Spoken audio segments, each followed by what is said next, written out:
గాలి పీల్చుకుంటూ ఫస్ట్ చేతులు లిఫ్ట్ చేయాలి. చేతులు లిఫ్ట్ చేయాలి. వదులుతూ శరీరాన్ని నెమ్మదిగా నడుము నుంచి వంచాలి. చేతులు వంచకూడదు, నడుము వంచాలి. నడుము నడుము, చేతులు కాదు. ఎల్బోస్ రిలీజ్ చేయాలి. ఉండాలి 30 సెకండ్స్. నెమ్మది గాలి పీల్చుకుంటూ వదులుతూ.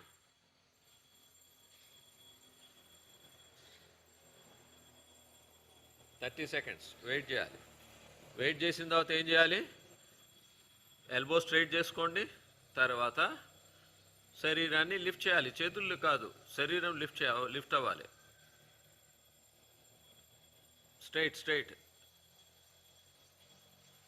మళ్ళా మోకాళ్ళ మీద పెట్టుకోవాలి. ఇలా 4-5 సార్లు చేయాలి. పొట్ట తగ్గాలంటే పొట్టకి సంబంధించిన అన్ని ప్రాబ్లమ్స్కి మంచి ఆసనం శైథిల్యాసనం. తర్వాత హిప్ కూడా బాగా స్ట్రెచ్ అవుతుంది.